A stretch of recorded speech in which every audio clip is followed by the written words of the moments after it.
Assalamualaikum guys, ketemu lagi di channelnya aku, channel Rifani Munawar guys. Hari ini hari Jumat guys ya, tepatnya di malam Jumat. Apa yang akan Rifani bahas yaitu adalah konten terbaru Rifani, yaitu tontonan malam Jumat guys. Rifani bakalan ngebahas tentang horor, yaitu cerita tentang hantu Aceh yang menakut-nakuti Belanda sampai Belanda ketar-ketir guys. Dan tentunya Rifani juga akan menceritakan horor-horor yang bersifat klinik yang mengganggu dan menyakiti hidup manusia guys ya. Penasaran, kepo, dan pastinya pingin tahu ya guys ya gimana cerita lengkapnya? Tonton sampai habis, jangan lupa subscribe, like, komen, juga share, juga tonton video aku yang lainnya, dan follow IG aku Rifani Munawar. Guys, kisah ini ditulis oleh Letnan H.A.S ya dalam bukunya Cerita-cerita dari Negeri Aceh guys ya. Jadi guys, Letnan H.A.S ini menceritakan sebuah kisah horor pada zaman Belanda guys ya, yaitu di halaman pertama buku tersebut yang berjudul Satu Hantu Aceh guys ya. Nah, jadi buku ini guys ya terbit di tahun 1981 guys ya. Cerita yang diceritakan oleh Letnan H.A.S ini diketahui bersumber dari tentara Belanda atau pasukan Belanda yang bernama Schoenmaker guys ya. Jadi si Schoenmaker ini menceritakan kepada Letnan H.A.S tentang pengalamannya gitu ya guys ya, ketika melihat hantu Aceh guys. Gimana nih ceritanya guys ya? Jadi guys, suatu hari ya di Kutaraja atau di Banda Aceh gitu ya, ada sebuah benteng, yaitu benteng pertahanan Belanda dan jauh dari kota Banda Aceh guys ya. Jadi serdadu-serdadu Belanda itu ditempatkan di situ guys, sekitar 100 serdadu atau 100 pasukan Belanda yang ada di situ untuk menjaga kawasannya. Benteng tersebut itu sangat jauh dan terpencil guys ya, dan tentunya untuk mencapai ke benteng tersebut itu harus melewati hutan-hutan belantara guys, yang dimana di hutan-hutan itu masih banyak yang namanya hewan-hewan buas guys. Gimana tuh guys, gak ngerinya ya, saking terpencilnya guys. Pasukan-pasukan Belanda yang menjaga benteng tersebut itu tidak terurus guys, dari mulai makanan, kesehatan, obat-obatan gitu guys ya. Jadi mereka tuh kurus kering gitu guys ya, tidak bagus makan gitu, sakit-sakitan dan terjangkit penyakit malaria guys. Nah, suatu malam guys, ketika salah satu penjaga menjaga benteng itu guys ya, atau dinas piket gitu malam-malam gitu guys, si penjaga itu melihat hantu perempuan berwarna merah memakai baju putih melihat ke arahnya guys. Betapa terkejutnya guys si penjaga tersebut dan berlari menghadap komandannya dan menceritakan hal tersebut guys, bahwa dia melihat hantu yang memiliki mata merah melihat ke arahnya dan memakai baju warna putih guys gitu ya. Nah, si komandan ini nggak percaya guys gitu ya. Jadi si komandan ini ya udahlah, biarin itu mungkin salah lihat. Ketika 2, 3, 4 pasukan di berbeda hari menjaga benteng tersebut guys, ternyata si hantu itu menampakkan setiap harinya guys, yaitu di seberang dari benteng tersebut ada sebuah kuburan, dan si hantu itu berdiri selalu di situ gitu guys ya. Setiap jam 12 malam akan berbunyi lonceng, maka datanglah hantu tersebut guys. Ngeri kali kan guys tuh kan. Dan lagi-lagi si prajurit itu mengeluh kepada si komandan Belanda bahwa mereka nggak mau berjaga lagi di situ guys, karena takut itu betul-betul hantu katanya yang menakuti mereka. Nah, si komandan Belanda itu tidak bisa tinggal diam guys, karena prajuritnya ketar-ketir gitu, nggak fokus berperang jadinya gara-gara ngurusin hantu guys ya. Nah, ditempatkanlah 5-10 orang untuk menjaga benteng tersebut guys ya. 1 hari 2 hari itu gak ada guys si hantu itu ya guys ya. Jadi si komandan berpikir wah itu berarti bohongan gitu guys ya. Tapi ternyata ketika hari kelimanya si hantu itu menampakkan lagi ya kepada prajurit-prajurit yang sedang menjaga. Akhirnya si prajurit itu lari dan melihat langsung bagaimana tempat si hantu itu berada, tapi ternyata hantunya tidak ada guys. Makin ketakutanlah itu serdadu-serdadu Belanda ya, dan mengeluh kepada komandannya, saya tidak mau menjaga lagi benteng tersebut guys ya. Nah ada satu yang menawarkan guys, serdadu Belanda, panggil saja dia Wakidin ya guys ya. Dia mengatakan kepada komandan ingin menelusuri yang namanya teror hantu tersebut guys. Beri waktu dia 24 jam gitu guys. Karena dia berpikir ada rumah orang Aceh di tengah hutan dan kita bisa mencari informasinya di situ, kata si Wakidin ini guys kepada komandan Belandanya. Akhirnya si komandan Belanda itu menyetujui apa yang diinginkan oleh si Wakidin ini guys. Pergilah tuh si Wakidin ke tengah-tengah hutan yang ada rumah orang Acehnya guys gitu ya. Dia lalu menyelidiki guys ya di bawah rumah. Jadi dia menyelidiki guys di bawah rumah itu guys. Jadi si rumah orang Aceh pada saat itu tinggi-tinggi gitu guys ya, gitu untuk melindungi diri mereka dari serangan hewan buas guys. Nah si Wakidin itu bersembunyi di situ guys dan mengintip di bawah lubang lantai gitu guys. Datanglah 15 orang gitu guys memakai sorban warna putih kayak gitu ya. Lalu si orang itu mengatakan bahwa akan berkumpul di masjid untuk menyuruh masyarakat kumpul di masjid untuk menyerang Belanda guys. Tuh akhirnya ketahuan nih sama si Wakidin guys ya, penyerangan rakyat Aceh ke sarang Belanda itu. Si Wakidin mengikuti mereka ke masjid untuk melakukan rapat. Nah pada saat di masjid guys, ketahuanlah asal usul si hantu itu guys. Ternyata guys ya, si hantu itu adalah buatan orang Aceh guys untuk memata-matai Belanda. Si Wakidin terkejut guys, tercengang-cengang manja ya.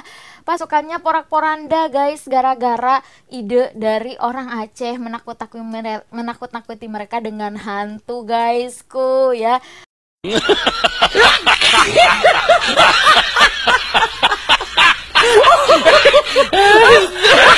Waduh lucunya. Ayo siapa yang udah takut? Ayo. Tapi belum selesai guys ya. Nah setelah itu guys dikasih tahulah ke komandannya gitu ya. Akhirnya bocor juga, rakyat Aceh mau menyerang. Akhirnya rakyat Aceh banyak yang gugur pada saat kejadian tersebut. Dan Belanda pun mengakui guys ya, si Schoemaker ini mengakui bahwa rakyat Aceh ini adalah cerdas gitu guys ya. Waktu pertempuran di perairan Laut Aceh aja Belanda sampai mundur gitu gara-gara meriam palsu dari orang Aceh. Belanda sampai takut melihat meriam-meriam di pinggir laut. Ternyata itu bukan meriam guys, itu bukan bom, tapi orang Aceh yang dicat badannya menjadi warna hitam terus disuruh meringkuk di situ seperti meriam guys. Wow, cerdasnya. Ya ampun guys, gak nyangka ya guys ya, itu ternyata guys hantunya guys. Aduh, kalian udah tegang-tegang manja gimana gitu ya guys ya. Ternyata tertipu sama hantunya ya. Guys, jangan sedih dulu dong, jangan merengut dulu dong. Ceritanya belum habis guys ya. Kita akan lanjut ke cerita horor sesungguhnya ya guys ya. Ini yaitu legenda hantu Aceh yang diberi nama Burong Tujoh guys.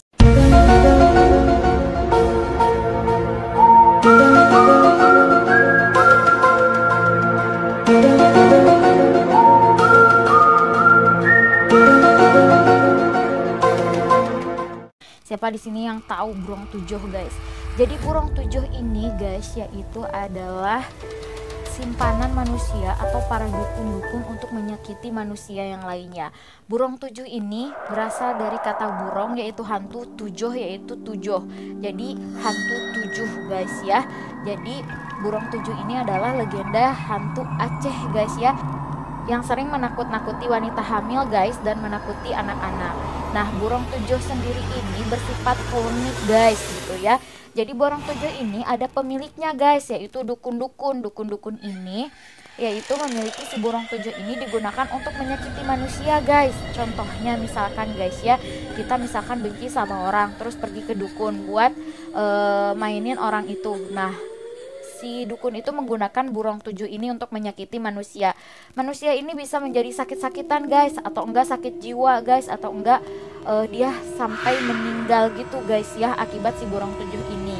Nah, si burung tujuh ini guys seringnya memasuki atau merasuki tubuh-tubuh manusia guys, untuk tujuannya untuk menyakiti manusia tersebut gitu guys ya. Orang-orang bilang sih, ada yang bilang ya gitu guys ya, si burung tujuh ini bermata tujuh merah gitu guys, berbentuk kayak hitam, berbentuk api gitu guys. Tapi ada yang bilang juga si burung tujuh ini berbentuk kuntilanak gitu guys gitu ya.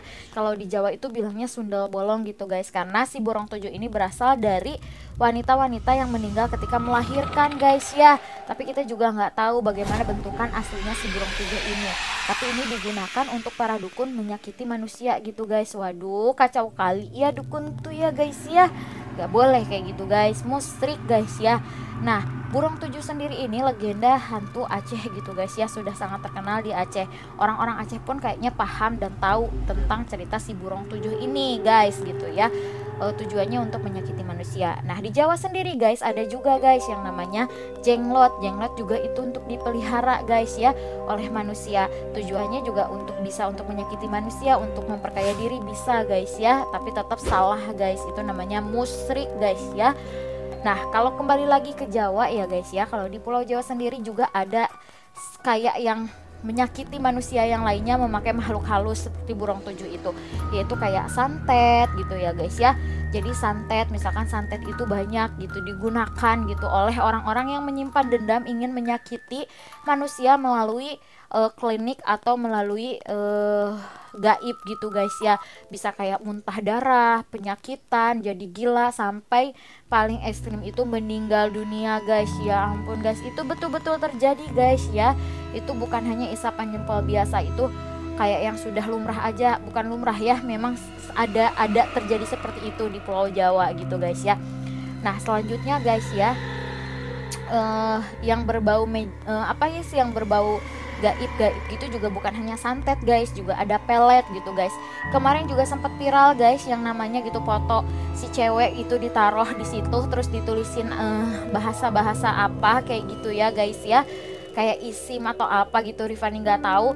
Terus dibuletin gitu di situ, rambutnya ditaruh di situ, segala macam ditaruh situ. Nah, itu adalah pelet guys. Nah, pelet ini percaya nggak sih kalian? Kalau aku sih percaya, karena dulu waktu zaman kuliah aku punya teman yang terkena pelet juga guys. Jadi waktu itu teman aku tuh nolak seorang cowok. Nah, si cowok itu kayak ngerasa sakit hati gitu sama si cewek itu gitu ya, sama si teman aku ini. Nah, pada akhirnya mungkin dia ke dukun kayak gitu guys ya. Si teman aku itu kayak jadi aneh guys. Dia suka ketawa-ketawa sendiri, ngomong sendiri di dalam kamar. Terus dia kayak kegilaan si cowok itu. Setiap malam dia teriak-teriak minta ketemu sama si cowok itu guys gitu ya. Kan aneh ya guys ya.